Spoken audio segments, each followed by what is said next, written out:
બાબર તાલુકાના ગાંગુણ ગામની શ્રી સરકાર સીમતળ જમીન ઉપર જીઆઈપીએલ કન્સ્ટ્રક્શન કંપની દ્વારા ગેરકાયદેસર દબાણ મુદ્દે ભાબર મામલતદારે નોટિસ ફટકારી। કપચીના પ્લાન્ટના કારણે રફડી ઉડતા ખેડૂતોને નુકસાન થતા કોન્ટ્રાક્ટરની મનમાની। પ્લાન્ટની આજુબાજુ ખેડૂતો અને રવિ પાકને રજકરણોને કારણે નુકસાન થતું હોવાની ખેડૂતો અને સરપંચની રજૂઆત પગલે ભાબર મામલતદારે નોટિસ ફટકારી।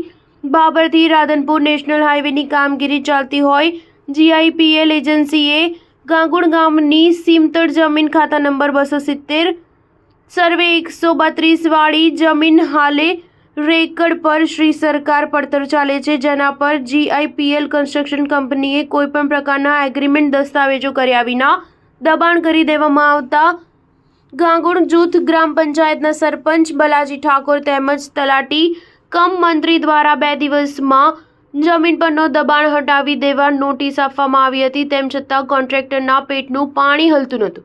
આ બાબતની ગાંગુણ ગામના સરપંચ સહિત ગ્રામજનો દ્વારા ભાબર મામલતદારને લેખિત રજૂઆત કરતા રજૂઆતને લઈ ભાબર મામલતદારે જીઆઈપીએલ પ્લાન્ટ ઇન્ચાર્જ પટેલ સુરેશભાઈ નારાયણભાઈ રહે અબરામપુરા તાલુકા વિજાપુર હાલ ગાંગુણને નોટિસ આપી છે, જેમાં જણાવવામાં આવ્યું છે કે જમીન મહેસૂલ કાયદાની કલમ 61 તથા તે હેઠળના નિયમો અન્વયે ઉપજ દંડ વસૂલ લેવા અથવા કબજો ખુલ્લો કરવા ઉપરાંત દબાણ હેઠળની જમીનમાં બાંધકામ કરેલ છે, જે અંગે તમામ જે કંઈ રજૂઆત કરવી હોય તે તારીખ 2 જાન્યુઆરી 2025ના રોજ બપોરે 12 કલાકે મામલતદાર કચેરીએ હાજર રહેવા નોટિસ આપેલ છે। હવે જોવાનું એ છે કે કોન્ટ્રાક્ટર તંત્ર સામે ઝૂકીને પ્લાન્ટની જગ્યા ખાલી કરે તેવી અનેક ચર્ચાઓ ભાબર પંથકમાં થઈ રહી છે।